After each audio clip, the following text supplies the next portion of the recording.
practice every day. The town is full of predator, don't turn a little prey. I flip $1 million out of nothing, make them feel a certain way. Hoping that the switch. What's good, y'all? FISK Vegas, the hardest voice in sports. Go ahead, hit that like button and subscribe to the FISK. You know why you at it. Y'all know what time it is. If you ain't with it, you best get with it.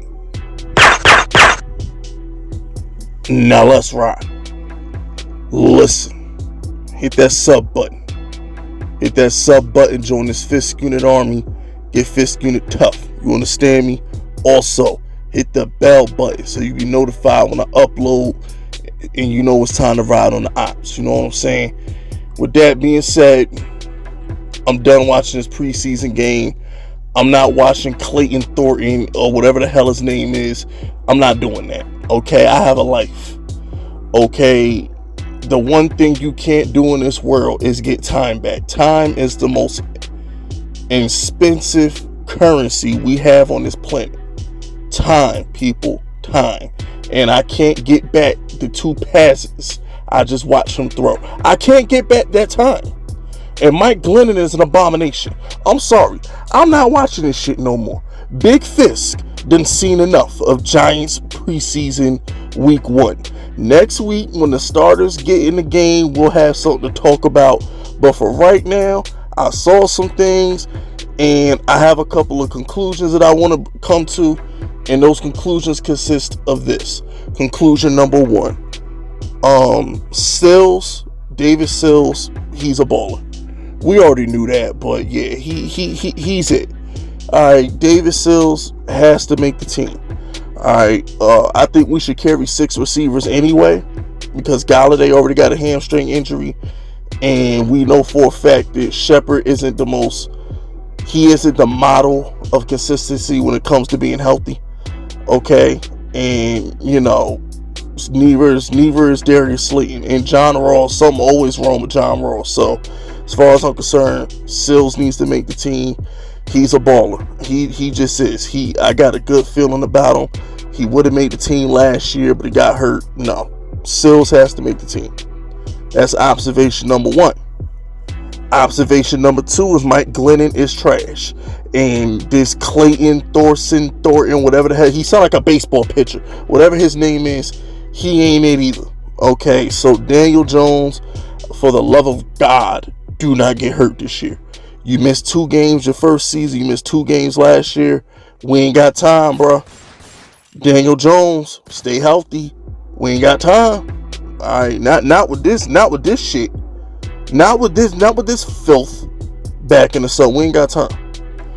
Also, observation number 3. Okay, AZ's Ujulari is going to be just fine. He was going heads up with Mekhi Becton. He was making plays. He was getting stops. Alright, I like what I see with AZ. He's going to be just fine. That was a good start for him. Okay. Final observation. Listen, I mean this in the most disrespectfully blunt way as possible. Our backups is ass. They booty meat. Okay, they hot dog water. We ain't got time. Corey Clement, the fumble, unacceptable. Devontae Booker, you didn't look special. The backups is trash. Saquon, please be ready week 1. Okay, these running backs ain't it. This ain't gonna work. Okay, these running backs is trash. No.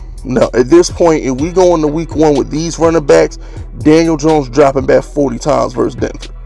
Okay, he dropping back 40 times versus Denver. These running backs is garbage. Alright, so we not doing this. No. We ain't doing this. So Saquon, please be ready week 1. Alright, I think you're ready. And you know, Joe Judge, please continue to take your time with Saquon. Make sure he's good. Make sure he's good for week 1. There's no need to rush him into practicing hard. No need to rush him into preseason games. Long as he can play week 1, that's all I care about. Because these running backs behind him, this ain't it. So, you know, those like my main takeaways from this first little half of preseason. Because I ain't watching the second half. Y'all kiss my ass. I ain't watching the second half. If you watch the second half of this game, you family and friends of the players that's about to get cut. Because anybody playing deep into the third quarter or the fourth quarter of this game is probably getting cut on Tuesday.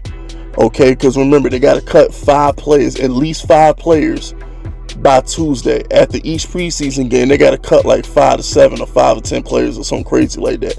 So if you're playing heavy minutes in this game, that's largely because, or should I say heavy snaps, this ain't basketball. If you're playing heavy snaps, it's probably because you're a bubble player and they want to see what they got. They want to make sure they don't cut you. So I'm not, no, it's Saturday night.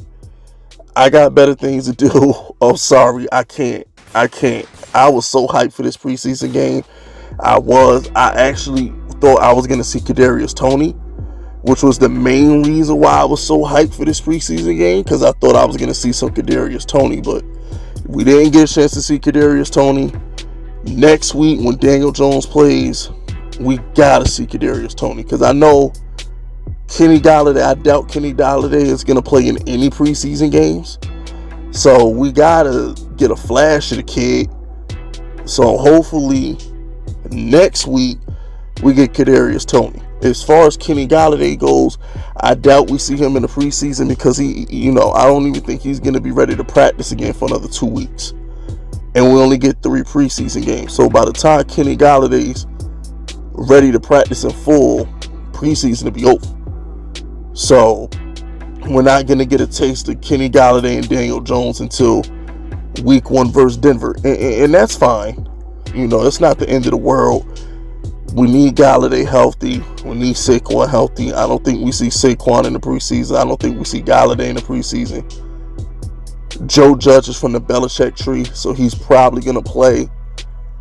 One of these games, we're going to get Daniel Jones for at least a half, almost 3/4, because he's a Belichick guy.